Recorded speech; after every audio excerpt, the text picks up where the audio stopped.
ಬಸವ ಕಲ್ಯಾಣ ಮಹಾಜನತೆಗೆ. ನಾನು ಚೆನ್ನವೀರ್ ಅಂತ ಖಂಡಾಳ ಗ್ರಾಮ ಪಂಚಾಯತ್ ಮೆಂಬರ್ ಆಗಿದ್ದೀನಿ. ಬೆಟ್ವಲ್ಕುಂದ ಪಂಚಾಯತ್ ಗ್ರಾಮ ಪಂಚಾಯತಿಯಲ್ಲಿ ಒಂದು 200 ಮನೆಗಳು ಬಂದಾವ.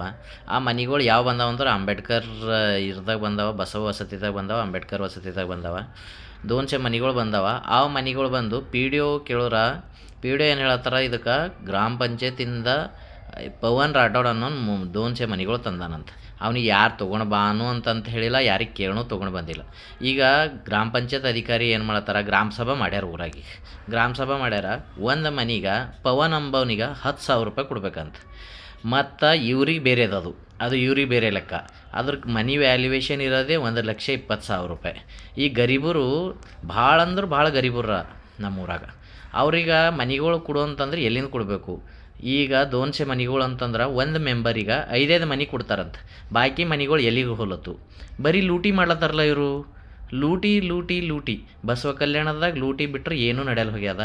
ಅವನ ಹಿಂದೆ ಮಹಾನ್ ದೊಡ್ಡ ನಾಯಕರ ಅಂತ ಪವನ್ ರಾಠೋಡನಿಂದ.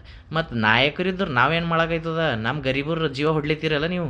ಈಗ 3-4 ತಿಂಗಳೈದು ಕೆಲಸ ಕೊಡಲ್ಲ ಹೋಗಿರಿ ನೀವು ಗ್ರಾಮ ಪಂಚಾಯತ್ದಾಗ. ನಿಮಗೆ ಕಮಿಷನ್ ಸಿಕ್ಕರು, ಪರ್ಸೆಂಟೇಜ್ ಸಿಕ್ಕರು ಮಾತ್ರ ನೀವು ಕೆಲಸ ಕೊಡೋರು. ಈ ಕಮಿಷನ್ ಬರ್ಲೋಗ್ಯದ, ಪರ್ಸೆಂಟೇಜ್ ಬರ್ಲೋಗ್ಯದ. ನೀವು ಹಳ್ಳಿ ಜನರಿಗೆ ಎಲ್ಲಿ ಕೆಲಸ ಕೊಡ್ಲತ್ತೀರಿ? ಮಂದಿ ಎಲ್ಲ ಬೊಂಬೈ, ಪೂನಾ, ಹೈದ್ರಾಬಾದ್ ಯಾಕೆ ನಡೆದಾರ ಅಂದ್ರೆ ರೀಸನ್ ಇದೇ ಅದ.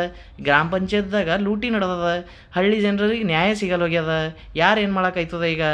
ಇವಾಗ ಅಧಿಕಾರಿಗಳೇ ಈ ಥರ ಲೂಟಿ ಮಾಡ್ಲತ್ತಾರಂದ್ರೆ ಅವ್ರಿಗೆ ಅದರ ಪಗಾರ ಬರ್ತದೆ, ಮನೆ ನಡೀತದೆ ಅವ್ರದ್ದೆಲ್ಲ ಅಧಿಕಾರಿಗಳು. ಈ ಹಳ್ಳಿ ಜನ ಏನು ಮಾಡಬೇಕು? ಇದಕ್ಕೆ ಯಾರು ಉತ್ತರ ಕೊಡಬೇಕು? ಇದಕ್ಕೆ ಏನು ಅರ್ಥ ಆಗಲ್ಲ ಹೋಗ್ಯದ. ಬಸವ ಕಲ್ಯಾಣದಾಗ ಇಷ್ಟು ಲೂಟಿ ನಡ್ಲತ್ತದ, ಯಾರ ಇದ್ರ ಹಿಂದೆ ಯಾರಿಲ್ಲ ಅಂತಂತ ಅರ್ಥನೇ ಆಗಲ್ಲ ಹೋಗ್ಯದ. ಪವನ್ ರಾಠೋಡನಿಂದ ಒಂದು ದೊಡ್ಡ ಮಹಾನಾಯಕರು ಅಂತ ಬಸವ ಕಲ್ಯಾಣದಾಗ. ಅವ್ರು ಯಾರು ಅಂತಂತ ಈಗ ಹೇಳಬೇಕಲ್ಲ.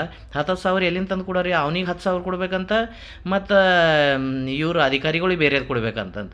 ಮಂದಿದು ಹಳ್ಳಿ ಮಂದಿದು ಜೀವ ಹೊಡೆದೇ ತಂದು ಕೊಡ್ಬೇಕಲ್ಲ. ಎಲ್ಲಿಂದ ತಂದು ಸಾಲ ಸೋಲ ಮಾಡೇ ತಂದು ಕೊಡ್ಬೇಕಲ್ಲ ಇವರಿಗೆ. ಉತ್ತರ ಕರ್ನಾಟಕ ನ್ಯೂಸ್, ಇದು ಕನ್ನಡದ ಉಸಿರು.